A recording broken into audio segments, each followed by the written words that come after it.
La última entrada en el cuaderno de campo tiene fecha del 14 de marzo de 1908. La letra, antes firme y metódica, se desintegra en trazos irregulares que rasgan el papel.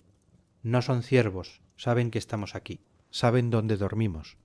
Las páginas siguientes están en blanco salvo por manchas oscuras, que los archivistas de Thunder Bay identificaron como sangre humana. El cuaderno fue encontrado en abril de 1908 por un equipo de rescate de la Compañía de la Bahía de Hudson, enterrado bajo medio metro de nieve en un campamento abandonado a 80 kilómetros, al norte de Kenora. De los 3 hombres que partieron en febrero de ese año, solo uno regresó, vivo.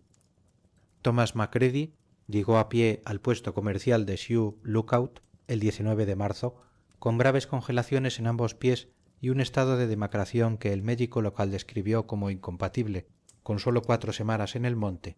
Macready pesaba 42 kilos. Deliraba durante días, alternando entre el silencio absoluto y episodios en los que gritaba en un idioma que ninguno de los presentes reconoció. Cuando finalmente recuperó algo de lucidez, se negó a hablar de lo sucedido. Solo repitió una frase: teníamos que haberlo quemado todo. El cuaderno perteneció a James Sutherland, geólogo de la Ontario Mining Company, con 14 años de experiencia en prospección mineral. Las notas que sobreviven constituyen el único testimonio detallado de lo que ocurrió en aquellas semanas. He tenido acceso a estas páginas gracias a la cortesía del Archivo Provincial de Ontario, que mantiene el documento clasificado como material sensible, consulta restringida, desde 1947. Lo que sigue es mi transcripción directa de las entradas de Sazartal, preservando su estilo y sus observaciones tal como las registró. Son las palabras de un hombre instruido y racional enfrentándose a algo que ninguna instrucción ni racionalidad podía explicar. Si este tipo de relatos te interesan, te invito a suscribirte al canal. En Ecos del Pasado Sinistro recuperamos testimonios históricos de encuentros con lo inexplicable. Y cuéntanos en los comentarios, ¿conoces leyendas de tu región sobre criaturas del bosque que cazan en invierno? Entrada del 16 de febrero de 1908. Temperatura estimada menos 23 grados. Cielo despejado. Así comienza el registro de Sazartan. La expedición había partido 3 días antes desde Kenora con provisiones para 6 semanas. El objetivo era evaluar reportes de depósitos cupríferos en la región del lago Manigotagan, territorio inexplorado comercialmente pero conocido por los Ojibwe como zona de caza tradicional. Sutherland describe a sus compañeros con la precisión de quien lleva años trabajando en condiciones de aislamiento. William Greer, el más joven del grupo a sus 28 años, era ingeniero de minas recién llegado de Escocia. Greer habla demasiado y duerme poco, pero conoce su oficio, escribe Sutherland. Thomas Macready, de 36 años, era el guía y cazador. Metis, por parte de madre, había pasado toda su vida en el territorio entre el lago de los Bosques y el Winnipeg. Macready conoce cada arroyo y cada colina de aquí hasta la bahía de Hudson. Si él dice que un lugar es seguro, lo es. Los primeros días transcurrieron con normalidad rutinaria. Avanzaban entre 15 y 20 kilómetros diarios, estableciendo campamentos al anochecer. Sutherland registra muestras de roca, anotaciones sobre estratificación geológica, estimaciones de profundidad del permafrost. Greer se quejaba del frío constante, pero mantenía buen ánimo. Macready cazaba conejos y perdices para complementar las provisiones de carne seca y harina. El bosque está vivo, escribe Sutherland en la entrada del 19 de febrero. Avistamos alces, rastros de lobos, innumerables aves. La nieve está llena de historias si uno sabe leerlas. La primera mención de algo irregular aparece el 22 de febrero. Macready encontró huellas extrañas esta mañana a 200 metros del campamento. Parecen humanas en forma general, pero enormes, casi 40 centímetros de longitud. La zancada es de casi 2 metros. Macready dice que ningún hombre camina así y que ningún oso deja marcas semejantes en esta época del año. Sutherland mismo examinó las huellas. No son impresiones limpias. Los dedos parecen haberse arrastrado dejando surcos profundos en la nieve. Lo más inquietante es que las huellas simplemente comienzan a mitad del claro, como si lo que sea que las dejó hubiera caído del cielo o emergido de la tierra misma. Macready sugirió levantar el campamento y moverse hacia el sur. Greer objetó que aún no habían alcanzado el objetivo de la expedición. Hemos venido a hacer un trabajo, argumentó el joven ingeniero. No podemos huir por huellas raras. Sutherland, Como líder de facto de la expedición, decidió continuar pero con precauciones adicionales. Establecimos turnos de guardia durante la noche. Macready tomó el primero de las 8 a medianoche, Greer el segundo hasta las 4 de la madrugada, yo el último hasta el amanecer. Esa noche, durante su guardia, Greer despertó a Sutherland. «Hay algo moviéndose entre los árboles», susurró. Sutherland tomó su rifle y salió de la tienda. El fuego se había reducido a brasas. La oscuridad del bosque boreal en luna nueva es absoluta, una negrura que parece sólida. Oí lo que Greer había oído, un sonido de movimiento, pero no pasos. Era como si algo grande se deslizara entre los troncos, rozando la corteza. Esperaron en silencio durante casi una hora. El sonido no se repitió. Cuando reavivaron el fuego e inspeccionaron el perímetro del campamento con linternas, no encontraron huellas nuevas, pero ambos estaban seguros de haber oído algo. Al día siguiente descubrieron que habían perdido un saco de harina. Lo habíamos dejado junto a los otros suministros, atado al trineo. Esta mañana no está. Sutherland describe cómo buscaron en un radio de 100 metros, pensando que algún animal podría haberlo arrastrado. No encontraron el saco, no encontraron rastro de él. Es como si se hubiera desvanecido, escribe. Un saco de 20 kilos no desaparece sin dejar marcas en la nieve. Macready estaba cada vez más inquieto. Esa noche, mientras cenaban carne de conejo asada, les contó una historia que su abuela le había narrado de niño. Dijo que en los inviernos muy duros, cuando la hambruna llegaba a las bandas del norte, algunos hombres perdían su humanidad. Se convertían en algo más, algo que sólo conocía el hambre. No usó la palabra entonces, pero Sutherland la escribió en su cuaderno. Macready habló del Wendigo. Yo había oído menciones vagas en los puestos comerciales. Los voyageurs lo susurran, pero nunca lo explican del todo. Una criatura de invierno y hambre, dicen. Un espíritu que consume. Entrada del 25 de febrero. Temperatura menos 26 grados. Viento del norte. La expedición había alcanzado finalmente el lago Manigotagan. Sutherland describe formaciones rocosas prometedoras, afloramientos de esquisto con vetas verdosas que podrían indicar cobre, pero el tono de las notas ha cambiado. Greer insiste en continuar el trabajo. Macready insiste en regresar. Yo estoy dividido. Profesionalmente hemos encontrado lo que buscábamos. Personalmente, algo en este lugar está mal. Esa tarde, mientras Sutherland y Greer tomaban muestras, Macready gritó desde el campamento. Corrieron de vuelta, el guía estaba de pie junto a los trineos, rifle en mano, apuntando hacia el bosque. Estaba ahí, dijo, de pie entre los pinos, mirándome. Describió una figura alta, imposiblemente delgada, con brazos que colgaban hasta las rodillas. No era un hombre, no era un animal. Los ojos brillaban como los de un lobo reflejando luz. Pero no había luz que reflejar. Greer preguntó por qué no había disparado. Macready respondió que había intentado hacerlo, pero sus manos se habían congelado sobre el gatillo. No de frío, escribió Sutherland, de miedo. Macready, que ha cazado osos y que una vez mató a un puma a cuchillo, admitió que el miedo lo había paralizado. Examinaron el lugar donde Marteri afirmaba haber visto la figura. Encontraron las mismas huellas descomunales, pero esta vez seguían un patrón. Rodeaban el campamento en un círculo perfecto, manteniéndose siempre a la misma distancia. Exactamente 50 metros. Esa noche ninguno de ellos durmió. Mantuvieron el fuego enorme, consumiendo leña a un ritmo insostenible. Se sentaron espalda con espalda, rifles cargados, observando el perímetro iluminado. El silencio era antinatural. Escribe Sutherland. Ningún búho, ningún crujido de ramas por el viento. Era como si el bosque entero contuviera el aliento. Hacia las 3 de la madrugada escucharon un sonido que Sutherland describió como imposible de olvidar e imposible de describir con precisión. Era mitad aullido, mitad llanto humano. Venía de todas direcciones a la vez como si el bosque mismo lo produjera. Duró quizás 30 segundos. Cuando terminó, Greer estaba llorando. No de miedo solamente. Decía que el sonido le había hecho recordar cosas. Hambre. Hambre más allá de lo soportable. Hambre más allá de lo soportable. Al amanecer del 26 de febrero tomaron la decisión de retirarse. Abandonarían las muestras geológicas, conservarían solo las provisiones esenciales y marcharían de regreso a Kenora por la ruta más directa. Macready calculaba 8 días de viaje forzado. Comenzaron a empacar inmediatamente. Fue entonces cuando descubrieron que faltaban más provisiones. Toda la carne seca había desaparecido. 3 mantas, una de las hachas. Nadie las tomó, escribe Sutherland. Las 3 hemos estado juntos todo el tiempo. Vigilamos toda la noche. Y sin embargo, las cosas simplemente ya no están. Greer propuso que quizás uno de ellos había estado sonámbulo. Macready dijo algo que Sutherland registró textualmente. Nada de lo que falta es útil para nosotros, ahora. Es útil para algo que quiere mantenernos aquí más tiempo. Quiere que tengamos hambre. Partieron al mediodía. El plan era marchar hasta el agotamiento, poner la mayor distancia posible entre ellos y el lago Manigotagan.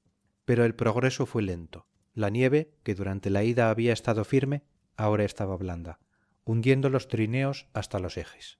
Es como si el bosque nos resistiera, anota Sutherland. Tras 5 horas de esfuerzo brutal, habían avanzado apenas 8 kilómetros. Acamparon en un pequeño claro junto a un arroyo congelado. Macready insistió en que no encendieran fuego. Mientras menos llamemos la atención, mejor. Cenaron pemmican frío y se acurrucaron bajo las mantas restantes. Sutherland describe el frío como más allá de lo físico. Era un frío que penetraba los huesos y hacía que los pensamientos se volvieran lentos y oscuros. A medianoche, Greer comenzó a hablar en sueños. Decía cosas sin sentido, palabras que sonaban antiguas. Macready se despertó y lo sacudió, pero Greer no respondía. Tenía los ojos abiertos, pero no nos veía. Finalmente, Greer gritó una sola palabra y despertó. ¿Qué palabra?, le preguntó Sutherland. Greer. Respondió que no recordaba haber hablado en absoluto. Entrada del 27 de febrero, temperatura menos 29 grados. Greer está mal. Sutherland registra que el joven ingeniero se despertó afirmando que tenía un hambre insoportable. A pesar de haber cenado la noche anterior, dice que siente como si no hubiera comido en semanas. Le dimos doble ración de pemmican, pero no nos saciaba. Lo devoraba y pedía más. Macready sugirió racionamiento estricto. Sutherland estuvo de acuerdo. Greer se enfureció, acusándolos de querer dejarlo morir de hambre. Esa tarde, mientras avanzaban, Greer comenzó a quedarse atrás. Se detenía cada pocos minutos mirando fijamente hacia el bosque. Cuando Sutherland le preguntaba qué veía, Greer respondía: ¿movimiento? ¿No lo ves? Algo nos sigue por entre los árboles. Ni Sutherland ni Macready veían nada, pero ambos podían sentirlo, una presencia constante manteniéndose siempre justo fuera de la vista. Por la noche, Greer se negó a comer. Dijo que la comida olía mal, que olía a putrefacción. Macready y yo probamos el pemmican. Estaba perfectamente bueno. Sutherland escribe que el comportamiento de Greer les recordaba las historias que Macready había contado. Le pregunté directamente a Macready si creía que Greer estaba siendo afectado. Macready no respondió con palabras, solo asintió. Durante la guardia de Sutherland, cerca de las 4 de la madrugada, vio a Greer levantarse. El joven caminó directamente hacia la oscuridad del bosque, moviéndose con rigidez antinatural. Sutherland lo llamó. Greer no respondió. Sutherland lo alcanzó y lo agarró del hombro. Greer se volvió y Sutherland describe lo que vio. Sus ojos no reflejaban la luz de mi linterna. Eran completamente negros. Su cara estaba vacía, como una máscara. Greer pronunció una frase en un idioma que Sutherland no reconoció. Luego pareció volver en sí. ¿Qué hago aquí?, preguntó genuinamente confundido. Sutherland lo llevó de vuelta a la tienda. No volvió a dormir esa noche. Entrada del 28 de febrero, Greer se ha ido. La anotación es escueta, el temblor en la letra visible. Despertamos y no estaba. Sus botas están aquí, su abrigo está aquí. Salió descalzo y en camisa en menos 30 grados. Siguieron sus huellas durante 3 horas. Los pies desnudos en la nieve, las huellas no mostraban signos de vacilación o dolor. Caminaba con propósito. Hacia el norte, siempre hacia el norte. Las huellas desaparecían en un barranco. Bajaron con cuerdas. En el fondo encontraron la camisa de Greer desgarrada y manchada de sangre. Nada más. Macready examinó la sangre. No es solo sangre humana, dijo. Hay otra cosa mezclada. Sutherland no preguntó cómo lo sabía. Regresaron al campamento en silencio. Sutherland registra. Macready dice que debemos abandonar todo excepto armas, y una manta cada uno debemos correr. Ya no importa el equipo, solo importa salir. Siguieron el consejo. Dejaron los trineos, las muestras geológicas, todo el equipo científico. Cada hombre tomó su rifle munición, una manta de lana y lo que quedaba de comida. Comenzaron a marchar hacia el sur a paso forzado. Caminaron 18 horas casi sin detenerse. Sutherland calcula que cubrieron 28 kilómetros. Los pies de Matredis sangraban. Los míos estaban entumecidos. No sentíamos hambre, no sentíamos cansancio. Solo sentíamos la necesidad de alejarnos. Acamparon sin fuego en una depresión, entre rocas. Tomaron turnos de guardia de 2 horas. Durante el turno de Sutherland escuchó pasos, no el deslizamiento que habían oído antes. Pasos definidos. Acercándose, me quedé completamente inmóvil. Los pasos se detuvieron a quizás 10 metros. Pude oír respiración, profunda, húmeda, como si viniera de pulmones dañados. No se atrevió a usar la linterna. Los pasos finalmente se alejaron. Al amanecer encontraron huellas, las mismas enormes, las mismas con dedos arrastrados, formaban otro círculo alrededor de su refugio. Entrada del 1 de marzo, Macready dice que estamos perdidos. Sutherland describe cómo los puntos de referencia que Macready usaba para navegar ya no coincidían. Las colinas están en lugares equivocados, los arroyos fluyen en direcciones imposibles, o el bosque ha cambiado o nosotros hemos cambiado. Macready admitió que llevaban 2 días moviéndose en círculos, regresando una y otra vez a las mismas formaciones rocosas.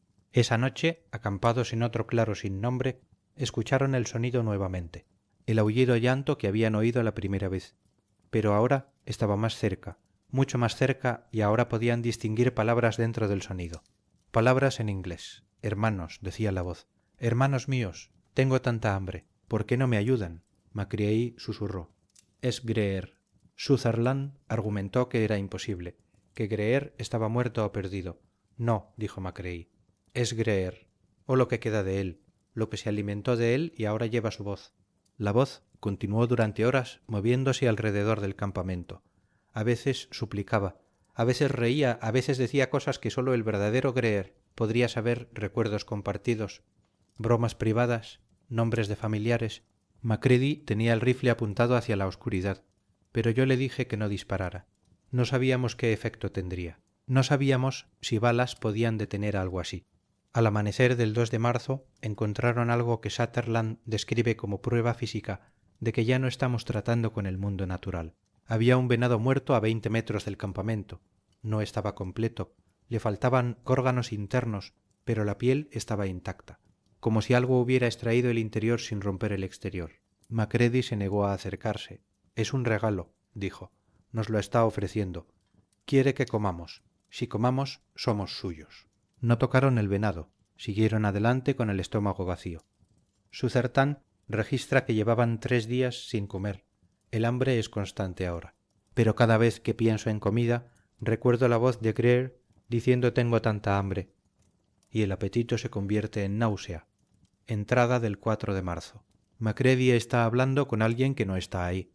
Sutherland describe cómo el guía mantenía conversaciones completas con su abuela difunta, pidiéndole que les mostrara el camino a casa. A veces la ve. Describe su ropa, su cabello, dice que ella sabe dónde estamos y que nos está guiando. Sutherland intentó razonar con él, pero Macready insistía. «Está aquí. ¿Cómo no la ves?» Esa tarde llegaron a un lago congelado que Macready reconoció. «El lago Manigotaban», gritó. «Estamos de vuelta donde comenzamos». Sutherland confirmó que era cierto. Habían caminado durante días y terminado exactamente donde habían decidido huir. «Es imposible», escribió. «Fuimos siempre hacia el sur. Usamos el sol, las estrellas. No podríamos haber dado vuelta sin darnos cuenta. Y sin embargo, aquí estamos». Vieron su antiguo campamento en la orilla opuesta. Y vieron algo más. Una figura de pie junto a las cenizas de su fogata. Incluso a distancia, Sutherland pudo ver que era obscenamente alta y delgada. Los brazos colgaban más allá de las rodillas. La cabeza estaba inclinada en un ángulo que ningún cuello humano podría lograr. La figura se volvió lentamente hacia ellos. Levantó un brazo y señaló. Macready levantó su rifle. Si vamos a morir, que sea peleando. Disparó. El estampido atravesó el silencio del lago. La figura no reaccionó. Macready disparó nuevamente. Y nuevamente 3 disparos que deberían haber impactado a esa distancia. La figura permaneció inmóvil. Luego imposiblemente comenzó a cruzar el lago hacia ellos. No caminando, deslizándose, sin mover las piernas. Corrieron. Sutherland no sabe durante cuánto tiempo. El bosque se convirtió en un borrón. Las ramas nos golpeaban la cara. Caímos, nos levantamos. Seguimos corriendo. Cuando finalmente se detuvieron jadeando, descubrieron que Macready tenía una herida profunda en el costado. No de una rama. Algo lo había arañado. 3 surcos paralelos de 1 centímetro de profundidad, como garras. Vendaron la herida con tiras de la manta de Sutherland. Macready había perdido su rifle en la carrera. Solo quedaba el arma de Sutherland con 4 balas. 4 oportunidades, dijo Macready. Una para eso, una para ti, una para mí, una de sobra. Acamparon en un refugio rocoso, una pequeña cueva apenas lo suficientemente grande para 2 hombres. Bloquearon la entrada con ramas y piedras. Macready deliraba por la fiebre. Susurraba constantemente. No en inglés, no en ningún idioma que yo conociera. Sutherland se dio cuenta de que estaba solo. Macready, aunque físicamente presente, se había ido a algún lugar donde no podía seguirlo. En algún momento de la noche, Macready dejó de susurrar. Se levantó con un movimiento fluido completamente ajeno a un hombre herido y febril. Se volvió hacia Sutherland. En la tenue luz de la vela, Sutherland vio que los ojos de Macready eran negros, completamente negros, como los de Greer habían sido. «Hermano», dijo Macready con una voz que no era la suya, «hermano, juntos podemos salir. Solo necesito que confíes en mí. Solo necesito que me dejes entrar». «Sutherland», disparó. El impacto lanzó a Macready contra la pared rocosa. No sé si lo maté o si lo liberé. Escribe cayó y quedó inmóvil. Sus ojos volvieron a ser normales. Me miró y murmuró gracias antes de que la vida los abandonara. Lo que sigue son las últimas páginas del cuaderno. La letra es casi ilegible. Sutherland salió de la cueva solo, con 3 balas y medio paquete de tabaco. No sé qué dirección es el sur. No sé qué dirección es la salida. El bosque es infinito ahora. El bosque es una trampa que se cierra. Caminó durante días, no sabe cuántos. El tiempo dejó de tener significado. A veces veía cosas, la figura alta siguiéndome a distancia. Greer sentado en un tronco, invitándome a descansar con él. Macready de pie en un claro saludándome. Sabía que ninguna de esas cosas era real, pero cuando cierras los ojos, seguían estando ahí. Una mañana algo cambió. El bosque simplemente terminó. Sutherland emergió en un valle que reconoció. A 3 kilómetros de distancia pudo ver el humo de Sioux Lookout. No corrí. Tenía miedo de que si corría el bosque se tragaría el valle y me llevaría de vuelta. Caminé despacio, sin apartar la vista del humo. Entró al puesto comercial el 19 de marzo. El comerciante escribió más tarde que Sutherland parecía un espectro. 40 kilos de un hombre que una vez había pesado 80. Los ojos hundidos, pero completamente alerta. Piel amarillenta, no hablaba. Solo pedía agua y un lugar para dormir. La última entrada en el cuaderno está fechada el 14 de marzo, 5 días antes de que Sutherland llegara a la civilización. Son solo 3 líneas. Macready está muerto. Greer está muerto. Yo debería estar muerto. Algo decidió dejarme vivir. No sé si eso es misericordia o crueldad. Sutherland pasó 2 semanas en recuperación antes de que las autoridades pudieran interrogarlo. Para entonces su historia había cambiado. Dijo que Greer había caído en una grieta de hielo y se había ahogado, que Macready había muerto de exposición, que él había sobrevivido comiendo líquenes y corteza. Los oficiales lo creyeron, porque ninguna alternativa tenía sentido. El cuaderno no fue descubierto hasta 1931, cuando un grupo de cazadores encontró el refugio rocoso donde Macready murió. El esqueleto seguía allí con un agujero de bala en el pecho. El cuaderno estaba envuelto en el abrigo de Sutherland, enterrado bajo piedras en la parte trasera de la cueva. También encontraron algo más. Marcas en la pared de la cueva, símbolos que los ancianos reconocieron inmediatamente. Advertencias, súplicas a los espíritus para que contuvieran algo. Thomas Macready nunca habló públicamente sobre lo que experimentó. Vivió 23 años más, trabajando como vigilante nocturno en Thunder Bay. Los vecinos lo recordaban como un hombre callado que nunca comía carne y que mantenía todas las luces de su casa encendidas durante la noche. Murió en 1931, el mismo año en que se encontró el cuaderno. En su testamento dejó instrucciones específicas. Debían cremar su cuerpo inmediatamente sin velorio y esparcir las cenizas en agua corriente. Para que nada pueda encontrarme, escribió: James Sutherland no sobrevivió mucho más. En 1909, solo un año después de la expedición, Desapareció durante una inspección de rutina en una mina cerca de Kirkland Lake.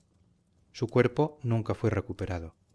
Los trabajadores reportaron que el último lugar donde lo vieron fue en el túnel más profundo, de pie frente a una veta de mineral que emitía, según dijeron, un olor familiar, como bosque invernal. Cuando fueron a buscarlo habían encontrado su linterna, sus herramientas, su abrigo, pero de Sutherton ninguna señal.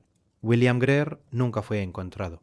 Su familia en Escocia mantuvo la esperanza durante años, ofreciendo recompensas por información. En 1915, un trampero metis afirmó haber visto a un hombre desnudo en el bosque norte de Ontario, moviéndose entre los árboles con una velocidad antinatural. La descripción que dio coincidía con Greer, joven, pelirrojo, cicatriz en la ceja derecha, pero cuando el trampero se acercó, la figura se había vuelto. No tenía cara, dijo el trampero, solo una boca que seguía abriéndose y abriéndose. La región del lago Manibotagan permanece en gran parte inexplorada hasta el día de hoy. Compañías mineras han enviado expediciones ocasionales, pero ninguna ha permanecido más de unas pocas semanas. Los equipos reportan fallos de brújula, desaparición de suministros y lo que describen como malestar profundo que no tiene fuente identificable. Los ojibwe locales no cazan en esa zona. Nunca lo han hecho. En 1974, un grupo de estudiantes de antropología de la Universidad de Toronto organizó una expedición para documentar leyendas indígenas de la región. Planearon acampar cerca del lago Manigotagan durante un mes. Regresaron después de 4 días. Ninguno quiso hablar sobre lo que experimentaron. Uno de ellos, sin embargo, dejó grabado un mensaje en una roca antes de marcharse. No alimenten lo que vive aquí, no con su carne, no con su miedo, no con su atención. El Archivo Provincial de Ontario mantiene una colección clasificada de documentos relacionados con la expedición de 1908. Además del cuaderno de Sutherton, hay cartas de familiares, reportes médicos, transcripciones de interrogatorios, y hay algo más, fotografías, no de la expedición misma, sino tomadas por otros grupos en años posteriores. Una de 1823 muestra un claro cerca del lago Manigotagan. Al fondo, apenas visible, hay una figura alta de pie entre los árboles. Los archivistas inicialmente la descartaron como un defecto de revelado, hasta que notaron que aparece exactamente la misma figura, en la misma posición relativa, en fotografías tomadas en 1954, 1852 y 1852. Y a 1852. La pregunta que el cuaderno de Sutherland plantea, pero nunca responde, es esta. ¿Qué quería la criatura? ¿No era simplemente matar? Tuvo muchas oportunidades para destruir a los 3 hombres inmediatamente. En cambio, los acechó, los siguió, tomó sus provisiones gradualmente, los desorientó, los llevó en círculos. ¿Por qué? Las leyendas ojibwe del Wendigo ofrecen una posible respuesta, pero no es reconfortante. El Wendigo no solo caza, transforma. Busca a aquellos que están cerca del límite, aquellos en quienes el hambre y el miedo y el aislamiento ya han abierto grietas en su humanidad. Y entonces entra, no para destruir el cuerpo, sino para habitar la mente, para convertir a la presa en depredador, para perpetuarse, Greer, el más joven y el menos preparado psicológicamente para el aislamiento extremo. Macready, llevando el peso de generaciones de conocimiento que le advertía exactamente lo que enfrentaban, Sutherton, racional hasta el final, negando lo innegable hasta que fue imposible seguir haciéndolo, 3 hombres, 3 formas diferentes de romper. Solo uno salió, y uno se pregunta si realmente salió o si lo que regresó era solo un cascarón, un mensajero viviente para difundir la historia, para plantar la semilla del Wendigo en nuevas mentes, para que otros lean sobre el hambre interminable y el frío que penetra más que el hueso y sientan el primer tirón, de lo que Greer sintió. En 2003, los últimos miembros supervivientes de las familias Sutherland y Macready donaron documentos privados al archivo. Entre ellos había una carta que Sutherland escribió a la esposa de Macready en 1920, nunca enviada. En ella admitía algo que nunca había dicho en ningún interrogatorio oficial. No disparé a Thomas para salvarlo de la criatura. Disparé porque supe que si no lo hacía en ese momento, en cuestión de minutos, yo habría estado suplicándole que me dejara unirme a él, que me dejara sentir lo que él sentía, el hambre, la promesa de nunca volver a estar vacío. Maté a mi amigo porque la alternativa era convertirme en lo que lo estaba matando a él. Los investigadores que estudian el fenómeno del Wendigo en la literatura antropológica notan un patrón. Los encuentros raramente son reportados por individuos solitarios. Casi siempre involucran a grupos pequeños aislados por circunstancias extremas. Y casi siempre hay un sobreviviente, un testigo, alguien que regresa para contar la historia, pero contar la historia no es testificar, es infectar. Cada relato del Wendigo es un vector de transmisión, plantando en la mente del oyente la posibilidad de que el hambre pueda trascender lo físico, que uno pueda tener hambre de cosas más profundas que comida, hambre de calor en el frío, hambre de compañía en la soledad, hambre de significado en el vacío. Y una vez que esa semilla está plantada, el Wendigo está más cerca. Los archivos también contienen registros médicos de Magredi de sus años como vigilante nocturno. Visitó a doctores regularmente, quejándose de un hambre constante que ninguna cantidad de comida satisfacía. Perdió peso progresivamente a pesar de comer enormes cantidades. Los médicos diagnosticaron varios trastornos digestivos. Ningún tratamiento funcionó.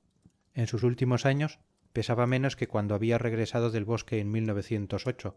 La autopsia, realizada contra sus instrucciones testamentarias por un médico forense demasiado curioso, reveló algo que los reportes describieron como anomalías anatómicas no consistentes con enfermedad conocida. Los órganos internos de Macready mostraban signos de haber sido reorganizados.